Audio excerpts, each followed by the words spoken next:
Hello everybody and welcome back to OMB Reviews. I am the critic who is a cynic. Hope you're doing well, and today we're doing a box office breakdown for this past weekend, which saw the new horror/thriller film from Warner Brothers, Weapons, dominate the domestic box office, destroying the comedy that, honestly, I don't know of too many people that were actually asking for it, and that, of course, is the Disney comedy Freakier Friday, which is the follow-up to the over a decade-old Freaky Friday, which was a reboot of another film from a much longer time ago in the original Freaky Friday. So really, again, can't really say I'm all that surprised because honestly, it just feels so out of date, though I actually have heard some mixed things about the actual movie itself. The fact is, though, no one is really going to see it, and I can't really say I'm all that surprised. All this stuff going on while Fantastic Four domestically just had a terrible hold. In fact, a awful week 3 hold, especially. Remember that this is a movie that dropped over 67% last weekend in its second weekend of release, and now it's dropping another 60% in week number 3. This is not the direction that Fantastic Four or Disney wants this movie to go, and it's yet another reminder of how bad the MCU is currently and the terrible state of the MCU, especially since this is supposed to be the movie that is setting up for the future of the MCU project, setting up for the next phase, trying to be the layup, I guess you could say, in regards to the entirety of the MCU going forward, and this is not where it wants to be. Remember that even if we assume that the budget that's being reported out there, which is $200 million, just remember, this is a film that was shot in the United Kingdom. That means we're going to find out through financial disclosure forms that this budget is likely a lot higher than that $200 million.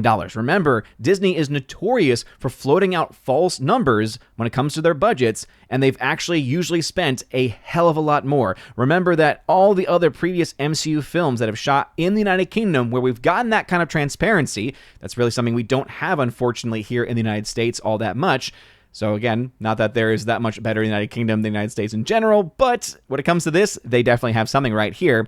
We also know that they spend at least minimum an extra $100 million over what they tell the trades in America, what they tell the trades and report to them. So that means we're likely looking at a budget for Fantastic Four closer to $300 million, and that's not including anything as far as marketing is concerned. So I'm very much looking forward to the Caroline Reed article because she has been very good. She works at Forbes.com, and she has been notorious for finding these disclosures and reporting those actual numbers. That's how we found out, for instance, that Ant-Man and the Wasp: Quantumania actually ended up spending over $400 million for that movie. Keep in mind how bad that film was and how poorly that film did at the box office, by the way. So that's the same kind of reporting that we're likely going to get for this movie. And even though this is going to be tried, they're going to try to label this as a big success. They're going to try and label it. I think they actually already have in their recent earnings call, which, by the way, if you are a stockholder for Disney, I would say either one, get the heck out of there. I'm not a financial advisor, but based on everything that I'm seeing just from a box office standpoint, they are either keeping a lot of information away from you in the private sphere of what might be going on there, or at the very least, they are just blatantly lying to their investors when they try to spin these numbers in the ways that they are. Remember that when Thunderbolts came out, they said, oh man, this is actually doing really, really well. Turns out, in reality, didn't do so hot. In fact, those first two MCU movies, if you take both of those films together, Captain America, Brave New World, and Thunderbolts, and then you take into account all of the other recent Disney movies, for instance, guess what? All of the profits that they've made from Lilo and Stitch have just been wiped out. They're now gone.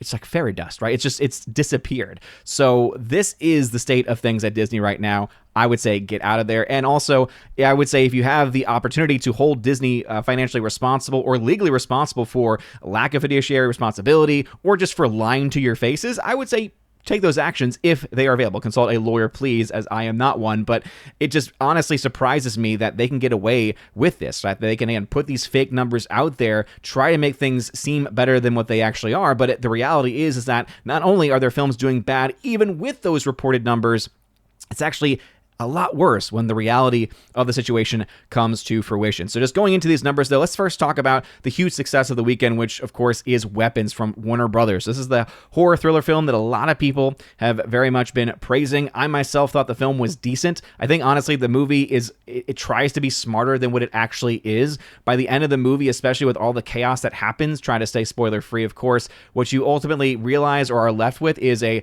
lot of questions that aren't really answered and really need to be answered with the kind of movie that it is. I know that some are going to try to be out there saying, well, you don't want everything spoon-fed to you, you don't want everything explained, but at the same time, when you set up a world and set up a universe, you have to know what the rules of that universe are in order to know if those rules are being followed. And there are just a couple of things that happen that just do not make sense within the grand scheme of the storytelling. So unless you're just going to say, oh, consume, accept it for what it is, which I've never really been about doing, and most people, I think, have never been about doing, it kind of makes it hard for me to really love it as much. That being said, I do think there's a lot of good things in the movie. The acting is phenomenal. There's some really awesome story elements there. The thrilling aspect of the movie is for sure a huge part of it. But hey, the big story is the fact that this thing is overperforming against everyone's projections. And so if you go back to Box Office Theory's projections for the weekend, right, the traditional industry, this would be the deadlines, the trades, right, those so-called box office experts, they originally, according to their tracking, had the film around $25 million. Now, this movie ended up making over $42 million domestically. This is actually even better than what Box Office Theory was putting out there. Now, Theory was a little bit closer. Their range was $31 to $41 million, and a lot of the other box office projection sites were very similar. But the fact is that no one got this one. No one really anticipated how well this movie was going to perform. And this goes to show you, right, when you have that positive word of mouth and you have a good film, even though, again, I don't think it's as good as people say that it is, it's still a good film. It's still a decent movie to boot. It is something that is driving a lot of people out there. It also brings up another point, which is that if we really are honest about the box office right now in the state of the world that we are in, there's only one genre that seems to actually be the most consistent when it comes to box office performance, and it's the horror genre. Now, again, it's not perfect. It's not a perfect one-to-one correlation. You can go ahead and, for instance, look for more recent horror films like Megan 2.0, which ended up being a massive flop at the box office.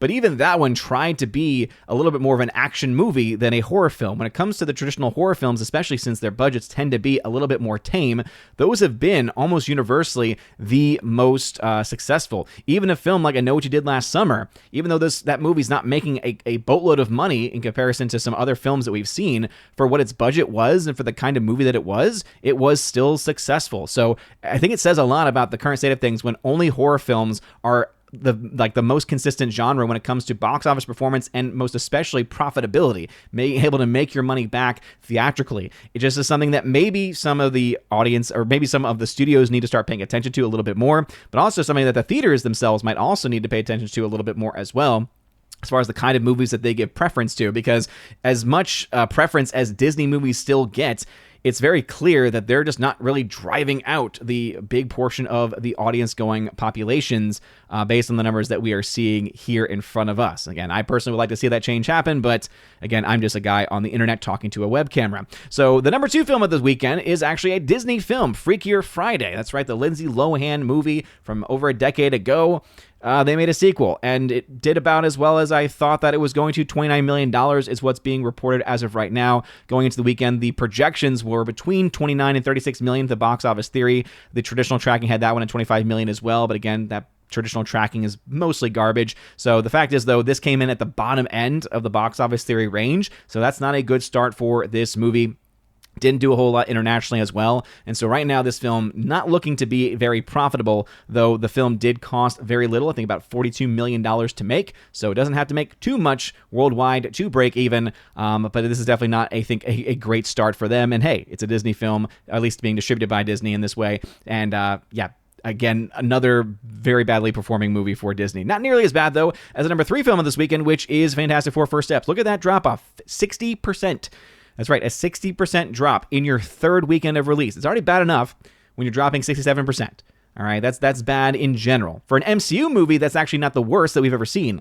Dropping 60% in your third weekend, though, that shows a trend, which is that people are abandoning this movie. The long-term range of this film is not looking all that great domestically or internationally, and though this film has indeed made more than both Thunderbolts and also Captain America Brave New World, the fact is that this is not set to make that much more money. This is a film that might cap out before $500 million worldwide. And even if it does get to $500 million and makes a little bit over that, it would still be off by quite a bit. Again, even if we assume that $200 million budget is correct, which no one in their right mind would actually agree and accept as the truth because of how Disney has lied about their budgets in the past, especially those in the United Kingdom, I do think that we're looking at a situation here where it's going to lose a lot of money, and we'll look at the chart in just a little bit. Bad Guys 2 is also another film in its second weekend of release here. In this case, 10.4 million, 53% drop, so not the best of drops, especially for an animated film, right? These are the kinds of movies that have very strong legs down the road. Obviously, this is a film that might, be able to leg out from here a little bit more, but 53% is not the best. This is a sequel to a film that no one really saw. Again, it made enough domestically, or it made enough theatrically, and probably did some numbers on VOD for it to justify somehow a sequel. I don't think the sequel is going to be matching what the first film did in any way. Maybe those VOD sales come to save it. It did not cost all that much money, about an $80 million budget there, but in the second weekend of release, we can project that this film is not going to be much of, if any, type of success. Right now, we're projecting it's going to lose money by the end of its run theatrically. The Naked Gun is also in its second weekend of release, dropping 50% as a comedy movie. Again, the strong word of mouth on this movie is one that I think is going to help it in your VOD sales, Blu-ray sales, etc. But this is a film also that's not expected necessarily to make a whole lot of money, right? I think a big issue when it comes to this movie is its budget. $42 million for a comedy like this really is way too much money. Had they only spent $20 to $25 million, they would be well on their way to profitability at this point in time. But because they spent a lot more than they probably should have, it's not looking like it's going to be a guaranteed profitable movie. That being said, VOD sales, Blu-ray sales might be enough to make up for it, especially since, if anything, it'll end as a very small box office flop because of a much smaller and more manageable budget. Superman is still holding in the 40% range. This is one of the first weekends where it actually had a better hold than Jurassic World Rebirth. Rebirth, remember, is a week older in the release cycle, and it is also officially in the domestic market, at least past Jurassic World Rebirth. We'll still see if Superman has the legs to continue that going forward or not, but as of right now, that is the case. Both films are still very much in the possibility of getting to, I think Superman is much more likely to get there faster at this point, of 350 million domestic, maybe a little bit more. Rebirth still has that chance to do just that, but internationally, it is not even close, and that's why Rebirth is still the bigger movie and will end the year as such. F1, 32% hold, again holding very well together from Neon, dropping 62%. Can't say I'm that surprised. A new film from Angel Studios, Sketch, making $2.5 million. It did have an earlier release, which is why its domestic is up to $5 million now, so that's going to be a hard one to really track, but also the way Angel Studios does these things, right? This is actually someone in the comment section, shout out to you, mentioned how this is one of those movies where someone else produced it and they just picked up the distribution rights, so how much they paid for those rights is going to really determine whether this film is profitable or not. So again, it's not production budget when it comes to this as far as profitability, because again, it was already produced in Angel Studios, just came up after the fact to say, hey, we'll put this out in theaters. And so again, $5 million is not, I think, the greatest of starts, especially in comparison to some of the more successful Angel Studios movies. They've only had really one huge hit at this point. But for the movies that they make and for how much they spend, and because of the support of their guild, even though the guild didn't produce this one, they still paid for, right, their subscription fees, which would have allowed Angel to buy those distribution rights. So it's still it's still a mixed bag, really, I think, when it comes down to Angel Studios. Weapons, as we had mentioned before, big success this weekend, not only making the most domestically, but even worldwide. $70 million worldwide, a very, very strong start for a movie that only cost $38 million. This film is well on its way to making profit. Freakier Friday, not so much, $44.5 million worldwide. Again, nothing really internationally. Domestically, this is a Disney movie, and it's just reminding us that whether it's the high-budget Disney movies or the lower-budget ones like this one, they just have nothing really going for them right now. They have the random films like Lilo and Stitch. Later this year, they'll have Zootopia 2. That'll do really well for them. Avatar, of course, will do well for them. But when it comes to, I guess, their own homegrown content that is, whether it comes to their original content or whether it comes to the content of some of the IPs that they've bought and paid for and have just driven into the ground. Yeah, there's bleeding money in every single way, especially when it comes to Fantastic Four. Right now, only $434 million. So as I said, this is a movie that historically, look at this chart right here. This is doing worse than what most films with its starting point typically do, right? So this is underneath the average shade there. So this movie's not doing well. It's not only just, just plummeting internationally, but domestically as well. This film is just not doing much of anything. So yes, this is going to be one of the biggest flops of the year, even if we assume that $200 million budget is actually accurate. Bad Guys 2 at $83 million. Cost $80 million to make the movie. They don't get 100% of those receipts back. That's why this film's set to be a box office flop. Naked Gun, $33 million domestic, $23 million international, $56.4 million globally. Again, a $38 million, sorry, in this case, a $42 million budget. And again, that budget probably is going to be the Achilles heel. Superman is at $578 million. And again, all the gun nuts out there are very, very happy about this amount. But hey, ultimately, it does come down to a game of comparisons. That domestic-international split is really bad. No one is showing up for this film internationally. Domestically, again, pretty strong, one of the strongest of the year. Again, it will probably be able to get to at least $350 million domestic, but keep in mind that this movie, even if you assume the budget was $225 million, and again, I have a lot of doubts about that, and you account for typical marketing and not the fact that they actually said that they spent a bit more on marketing, then this film is still not profitable.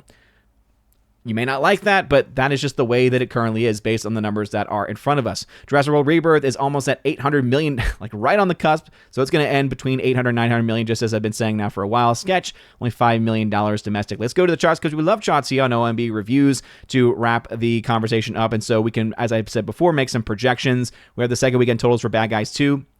And for The Naked Gun. So with a 2-week total of $83 million, we're projecting Bad Guys 2 to make between $119 and $167 million at the global box office, with Naked Gun's $56.4 million second weekend. We're projecting that film to make between $80 and $112 million. Because of their respective budgets, we are projecting losses between, in the case of Bad Guys 2, 48 to 19 is what's being listed here. We're probably more realistically talking about 60 to 25 million in losses. So again, not the worst losses that we've ever seen, but if it especially falls off a cliff and gets closer to that $60 million range, that will be really, really bad for it going forward. As of right now, it's about $80 million in net losses based off of those budgets. So yeah, it has a long ways to go. Not necessarily a great starting point. And again, don't quite understand why they made this movie, but VOD must have been where the saving grace was for that first one. Naked Gun, as I'd mentioned, right, is expected to lose between 14 or make as much as 4.6. Basically, this just means this movie is probably going to barely break even. And so even if it makes a little bit over its budget or makes a little bit less than in this case, I think the VOD will probably end up kind of bailing this movie out. So again, we'll still call this what it is theatrically, which is it's still not a box office smash by any means. But I definitely think it's doing a lot better than people may have expected after its starting point. Fantastic Four First Steps, based off of the $434 million total box office as of right now, it's still $162 million in the red. And again, that is assuming that $200 million production budget is correct. Also, as you can see here, we have the marketing costs listed as $370 because they reported the marketing at $170 million. If we actually are more realistic with this and say it's costing at least $300 million, because again, remember, this was shot in the United Kingdom, and so therefore likely cost that. That means that your actual cost is probably closer to $470 million with marketing.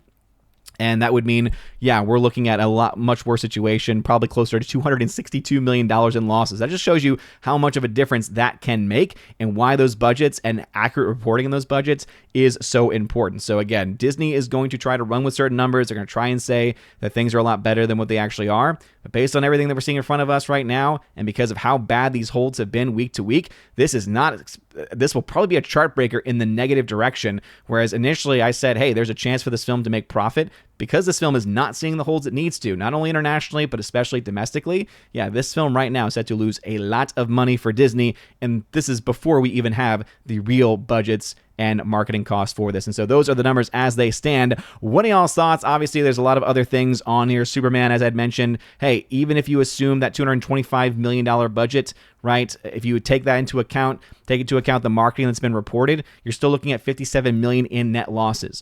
So yes, compared to its first two weekends, it is right about where the average would be. So this film is actually not performing in a chart-breaking direction. So this is not going to be a film that's going to make double what it made in its first 2 weeks. So this is definitely still a front-heavy movie. But because it has legged out at least well enough domestically, though not internationally, that is really where the story is for it. And yeah, this is still a movie that is not profitable. And so again, you can try to argue that this is a huge win for them. And again, compared and up against Fantastic Four, which is a massive catastrophe flop, absolutely you can make that comparison.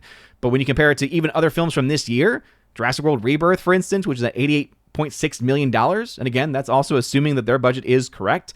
Less reason to doubt their numbers simply because of the fact that they've been relatively straightforward from that company before. Whereas, again, there's a lot of reasons for us to doubt the number from Superman because of the previous financial disclosures and all the other things that are associated with it. So, again, I'm not trying to poo-poo on anyone's happiness when it comes to that movie. I'm just trying to be realistic and talk about what the actual numbers are. And again, we could talk about alternate revenue streams. You can say, oh, they've made that back in some of their other revenue streams, or they'll make that back on VOD. Sure, you could say that. But if we're comparing apples to apples, treating all things as equal, this is not one of your biggest hits of the year. That's just a fact. So anyway, let me know your thoughts about this and anything else I mentioned in the comment section down below. If you like this video, smash that like button. Make sure you smash the rumble button as well. You guys are all amazing and beautiful people. Have a wonderful rest of your day. A blessed Sunday. And as always, God bless.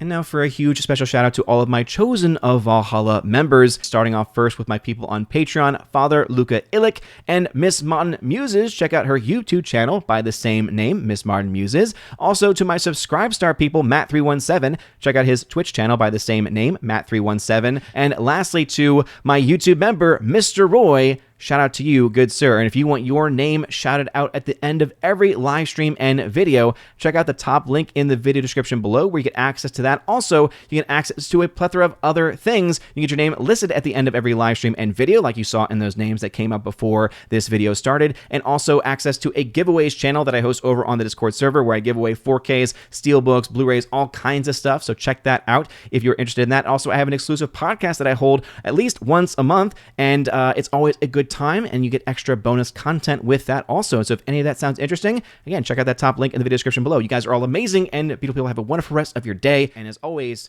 God bless.